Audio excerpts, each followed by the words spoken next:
Halo teman-teman yang baik, teman-teman petani dari Desa Rogomulyo, Desa Kaliwungu, dan Desa Mukiran, Kecamatan Kaliwungu, Kabupaten Semarang, dan juga para pelaku pertanian lestari, serta para pemerhati dunia pertanian pada umumnya. Trukajaya kembali hadir, masih dalam rangkaian pembelajaran tentang pertanian lestari. Kali ini kita akan belajar bersama tentang salah satu manfaat biogas sebagai bahan pembuatan media budidaya jamur. Menarik bukan? Dalam dunia pangan sehat, kita mengenal komoditas jamur.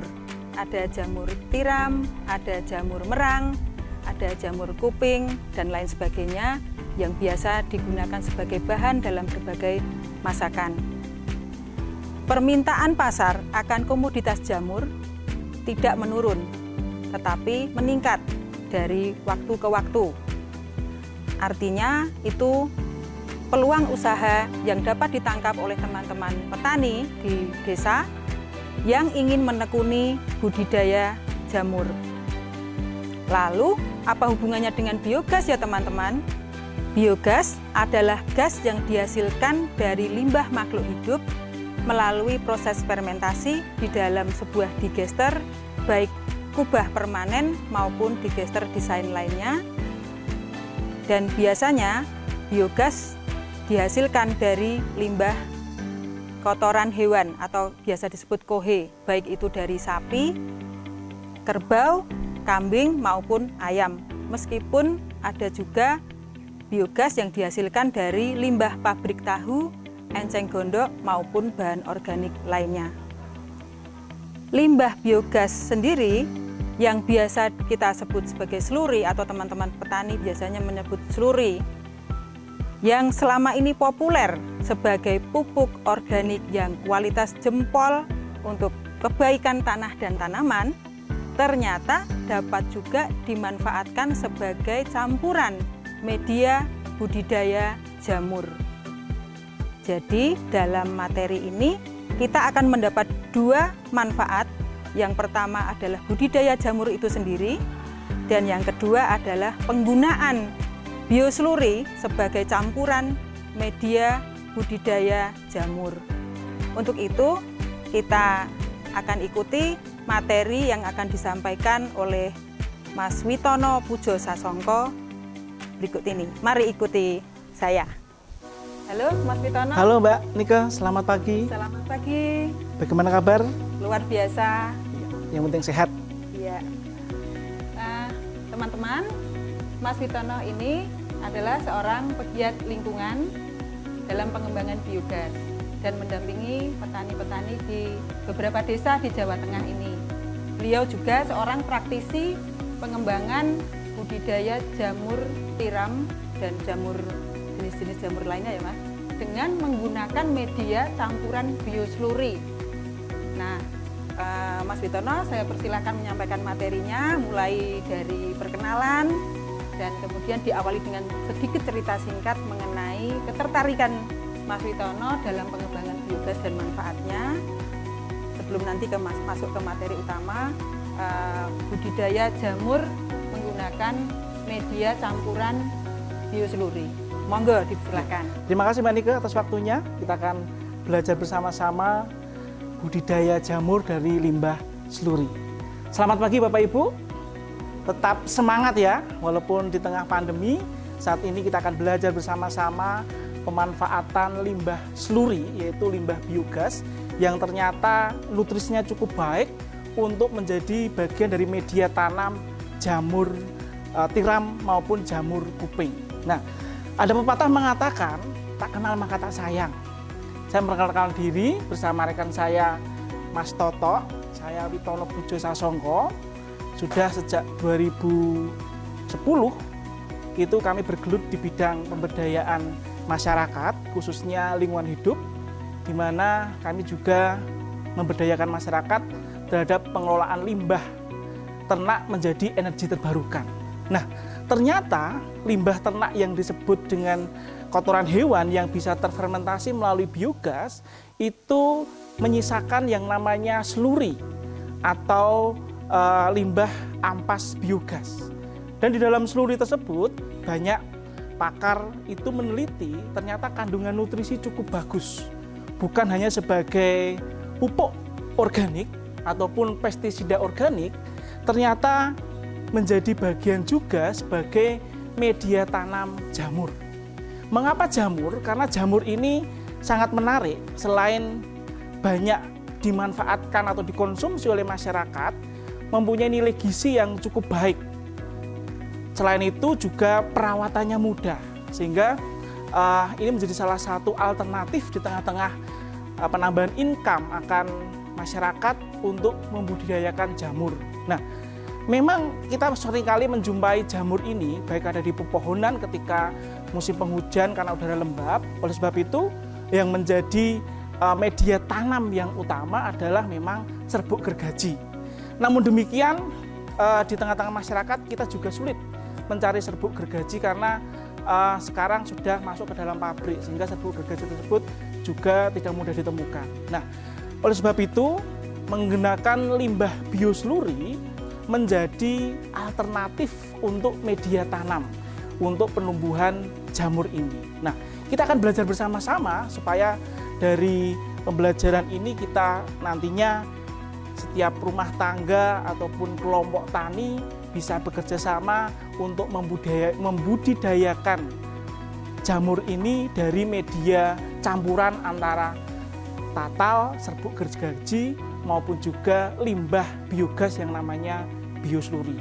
Nah, kita akan belajar bersama-sama. Yang pertama adalah tahap awal kita tahu media tanam apa saja yang digunakan oleh jamur tiram maupun jamur kuping. Yang pertama yang menjadi media utama adalah serbuk gergaji. Lalu yang kedua adalah bekatul. Yang ketiga adalah molase, bisa tetes tebu. Lalu yang keempat adalah gamping sebagai salah satu bahan campurannya. Dan yang terakhir kalau kita mau mengkombinasikan dengan biosluri adalah limbah biosluri yang kering. Ingat, limbah biosluri yang kering yang sebenarnya alangkah baiknya pengeringan tersebut tidak terpapar matahari secara langsung. Tetap di outletnya itu ada naungannya sehingga biosluri bisa kering secara alami supaya nutrisinya tidak terhempas oleh angin. Nah, dalam tahap ini kita akan membuat dalam ukuran yang sangat mudah diingat, yaitu per 100 kg. Per 100 kg material yang kita butuhkan itu akan menjadikan sekitar 100 bag log. Campuran yang kita sediakan, yang ingin kita buat, kita membutuhkan sekitar 80% atau 80 kg itu tatal grajen. Yang 20% atau 20 kg adalah dari limbah biosluri. Sebenarnya ini bisa dikombinasikan lebih. Katakanlah tatal grajennya 60, bioslurinya 40 tidak apa-apa. Tapi paling tidak maksimal 50/50. Itu yang menjadi kunci utama. Tapi kita hari ini akan belajar perbandingan 80/20. Itu media tanam utama. Sedangkan untuk campuran nutrisinya kita membutuhkan sekitar 12 kg bekatul per 100 kg tadi. 12 kg bekatul, lalu molase atau bisa juga tetes tebu itu sekitar 2 literan. Lalu gamping itu 2 kg gamping. Nah, kita bisa juga menggunakan nutrisi tambahan. Selain bekatul tadi, ada nutrisi tambahan yaitu serbuk atau tepung jagung. Nah, ini biasanya menjadi salah satu perhitungan dari petani, apakah dengan tepung jagung itu nantinya biaya produksi seperti apa. Tetapi yang menjadi campuran umum adalah bekatul tadi. Jadi nutrisi tambahan kalau memang dibutuhkan dan ingin tumbuh jamur ini bagus, memang menambahkan nutrisi tambahan berupa tepung jagung. Nah, itu nanti kita tinggal kalkulasi ulang bagaimana biaya di depan dan bagaimana nanti produksi ketika kita panen. Apakah tepung jagung ini kalau untuk dibisniskan ke depan dan dipasarkan dalam bentuk backlog, apakah masuk dalam BEP. Tapi kebanyakan para petani yang ada di lapangan itu hanya menggunakan bekatul saja. Nah, langkah yang pertama adalah tentunya kita akan memilih yang namanya bibit jamur. Pastikan bibit jamur tersebut bibit yang baik, yang merupakan siap disemaikan, itu turunannya yang F3. Kalau jamur itu ada F1, ada F2, ada F3. Kalau F1 itu memang yang akan diturunkan lagi ke F2, itu memang kualitasnya bagus, tetapi harganya cukup mahal. Karena setiap botol atau setiap plastik seperti ini bisa mencapai 25.000, dan itu pun hanya jadi 25 backlog kalau disemaikan ke dalam backlog ini. Nah, kita memilih, banyak petani memilih itu turunan yang F3 yang siap disemaikan. Bisa dalam bentuk seperti ini dalam bungkus plastik, atau biasanya ada botol kecil yang dimasukkan. Nanti tinggal kita remat atau kita hancurkan dan kita masukkan sedikit demi sedikit ke dalam backlog ini, supaya itu nanti menjadi bisa tumbuh dalam backlog. Nah, biasanya satu bungkus seperti ini bisa mengisi sekitar 30-35 backlog untuk pembibitannya. Nah, ini menjadi sangat penting, jadi kita memilih yang F3. Kalaupun yang F3 ini harganya juga tidak mahal, sekitar Rp7.000 per kantong plastik seperti ini, atau botol itu sekitar Rp5.000. Ini kita yang beli yang F3, yang turunan yang siap disemaikan. Setelah kita tahu medianya, setelah kita tahu bagaimana memilih bibitnya yang tepat untuk persemaian, yaitu bibit jamur F3, tahap yang kedua adalah pencampuran. Nah, pencampuran ini diharapkan dan diharuskan sehomogen mungkin. Apa sih sehomogen? Yaitu benar-benar media yang kita campur tadi itu benar-benar tercampur. Tentunya pasti akan dicampur oleh air sebagai media campuran dalam pembuatan awal untuk backlog tadi. Itu yang sangat penting, jadi nanti kita akan mempraktekkan homogen itu seperti apa. Nanti kita akan tahu kalau kita bisa mencampur medianya. Nah, setelah dicampur sedemikian rupa sampai sehomogen mungkin, langkah berikutnya adalah logging atau pengemasan. Nah, ini yang dinamakan logging. Logging di mana media yang sudah dicampur tadi itu harus dimasukkan kepada tempat yang sudah disediakan. Sebenarnya ada beberapa ukuran plastik yang digunakan. Kalau di pasaran cari plastik yang benar-benar untuk media backlog, karena kualitas kekenyalan plastik cukup bagus sehingga tidak mudah sobek. Ini ada ukuran 18, ada ukuran 19, ada ukuran 20. Nah, biasanya para petani di lapang itu menggunakan ukuran 18 atau 20. Kebetulan kita hari ini akan menggunakan ukuran plastik yang 20. Nah, di dalam logging atau pengemasan itu selain plastik kita membutuhkan yang namanya tutup logging tadi, atau biasanya kalau di istilah perjamuran itu Bapak Ibu bisa menyebut cincin log, cincin backlog. Ini sangat murah sekali dan bisa digunakan berulang-ulang. Artinya bisa digunakan berulang-ulang. Nah, dipastikan ketika pengemasan itu benar-benar padat. Biasanya tidak ada lekuan, tidak ada geret-geret, sehingga plastik benar-benar tertarik dan isi dari yang sudah tercampur tadi benar-benar padat di dalam media yang sudah disediakan. Ketika sudah disediakan, itu nanti kita masuk kepada alat pressing. Kita menggunakan backlog press, kita akan press supaya benar-benar kepadatan itu benar-benar sempurna. Nah, ketika pressing ini juga harus mendesain sendiri berdasarkan ukuran plastik. Kalaupun tidak ada alat pengepres, biasanya bisa menggunakan botol yang dari kaca. Tapi itu memang agak lama, karena kan tidak semua telaten menggunakan botol.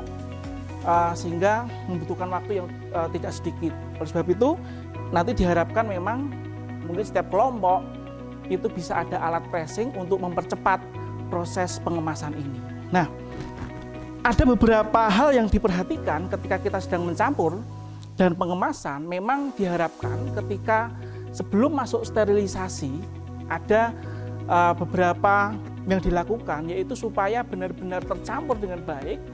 Itu sebenarnya bisa juga pada ketika ditakar, dicampur itu didiamkan 1 hari dulu supaya benar-benar terjadi pencampuran yang homogen. Nah, ada juga yang ketika sudah dimasukkan ke dalam media dan dipres dalam bentuk backlog ini juga tidak langsung disterilisasi atau dikukus atau diopen, tetapi dibiarkan juga 1 hari dulu supaya homogen. Namun memang tidak diizinkan ketika sudah dicampur, sudah dimasukkan ke dalam media tanam dan wadahnya itu dibiarkan sampai lebih dari 5 hari. Karena akan terjadi banyak virus yang masuk sehingga mengakibatkan kondisi backlog tidak steril dan itu akan mengakibatkan ketidakberhasilan ketika nanti kita pembibitan.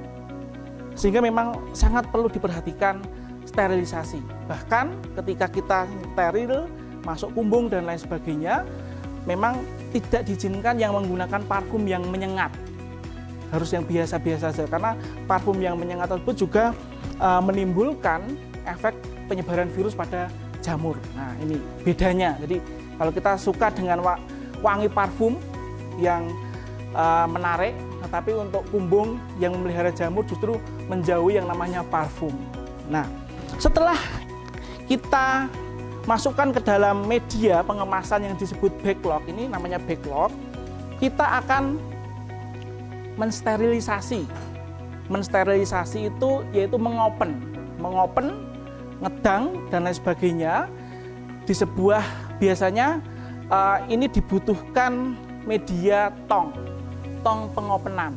Nah, tong pengopenan ini bisa Bapak Ibu setting seberapa nanti yang dibutuhkan backlog ini masuk ke dalam open tersebut. Biasanya ditaruh berdiri. Nah, kita harus mengopen yang cukup membutuhkan kesabaran adalah waktunya. Waktunya sampai kepada waktu selama 6-8 jam. Semakin lama semakin bagus. Itu dengan derajatnya sampai 100 derajat Celcius. Dipertahankan panasnya. Itu adalah proses pengopenan. Dan ketika sudah diopen sampai 6-8 jam, itu media kita turunkan. Backlog kita ambil, kita turunkan, dan kita tunggu sampai dingin. Biasanya 1 hari. Setelah dingin, kita akan melanjutkan yaitu inokulasi. Inokulasi adalah sebuah proses namanya pembibitan. Nah, di dalam inokulasi itu kita akan menggunakan media ini dan kita akan buka seperti ini. Kita nanti akan menggunakan alat seperti sumpit dan lain sebagainya untuk membuat tempat bibit jamur tersebut dimasukkan ke dalam backlog ini.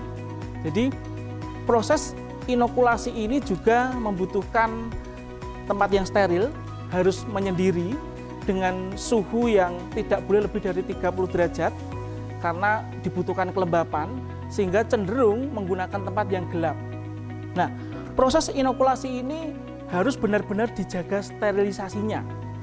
Yang pertama kita menyiapkan yaitu spiritus. Spiritus seperti teplok.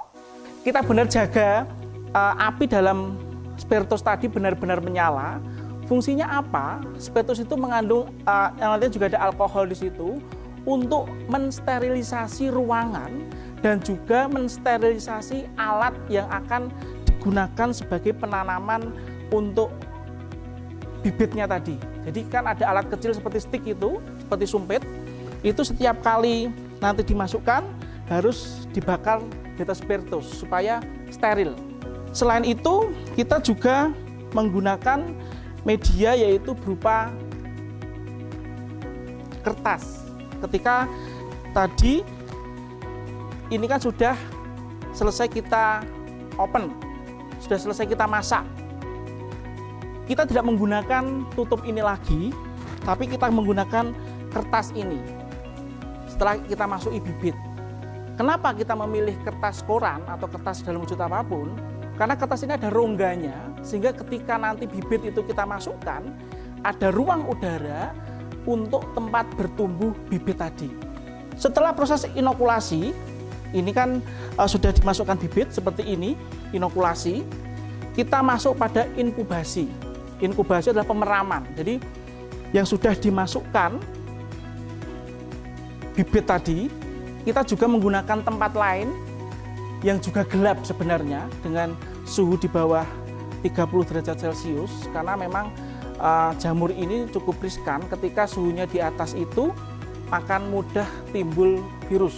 Setelah tadi masa inokulasi, pembibitan, masa inkubasi, pemeraman, kita menunggu sampai 2-3 minggu. Kita akan melihat sejauh mana miselium tadi tumbuh. Nah, miselium adalah bibit yang siap tumbuh untuk menghasilkan jamur. Ciri khasnya adalah munculnya warna putih. Nah, ketika jamur sudah berubah warna menjadi warna putih, ini berarti bahwa jamur tersebut sehat dan miseliumnya sudah tumbuh. Nah, biasanya pada minggu kedua atau minggu ketiga, miselium ini akan tumbuh sampai 75%. Itu bisa siap untuk dibuka untuk pertumbuhannya. Nah, tapi ketika kita melihat awal, katakanlah sudah tumbuh 30%, 40%, yang dari pemeraman tadi di masa inkubasi itu siap di penataan.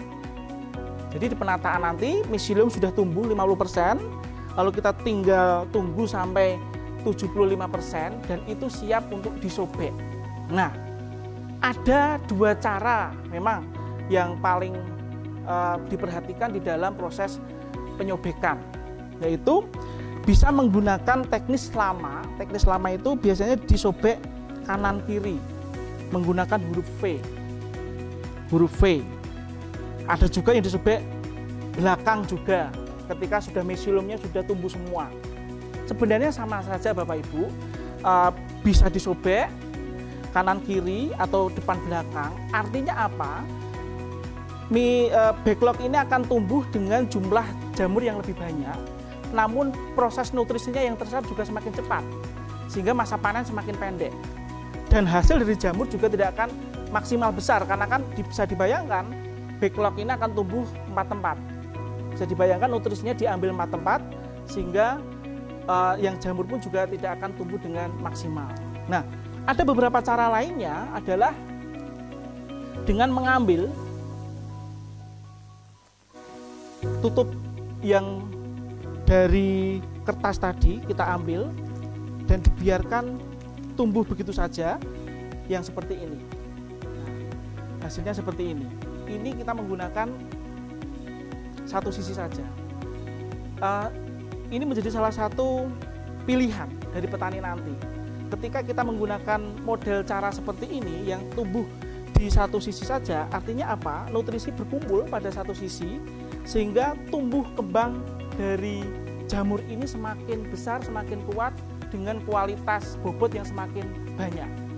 Nah, inilah proses yang bisa Bapak Ibu lihat secara singkat melalui proses pencampuran sampai pengemasan, sterilisasi, inokulasi, pembibitan, inkubasi pada pemeraman untuk menumbuhkan miselium, sama pada proses panen.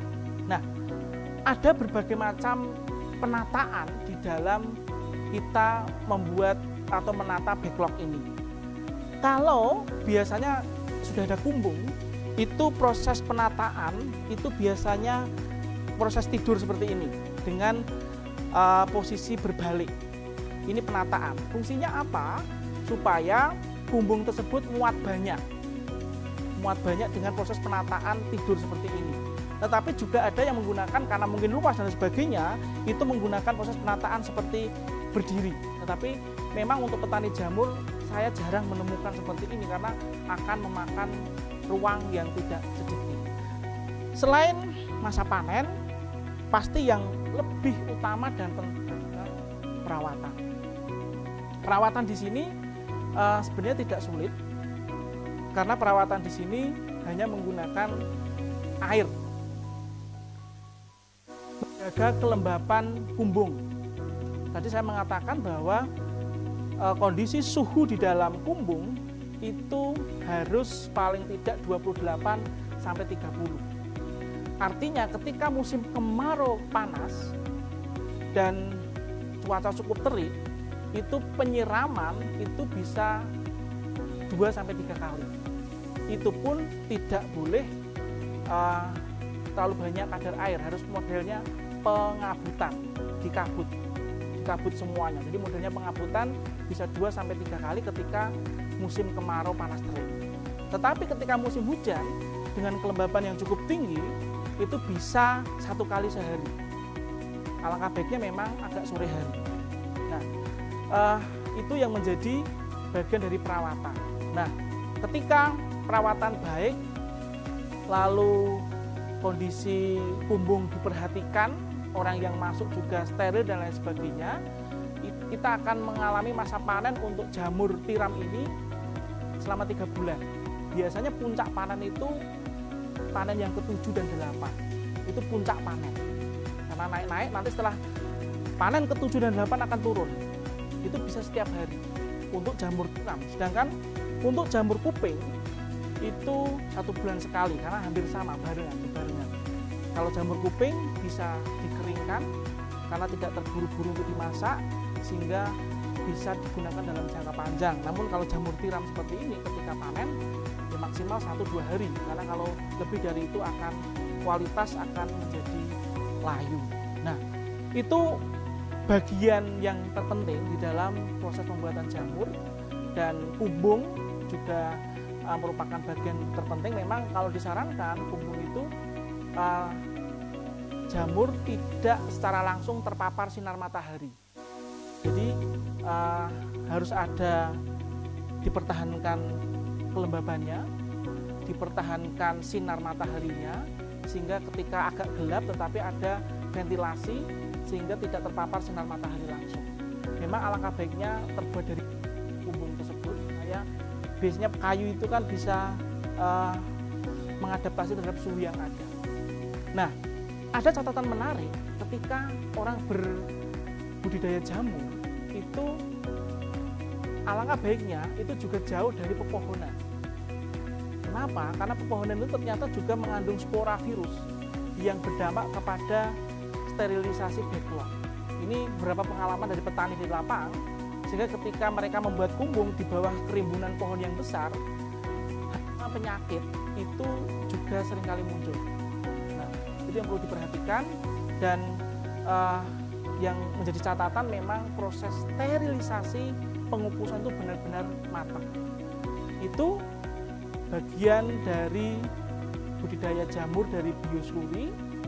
Semoga tercerahkan, semoga bermanfaat.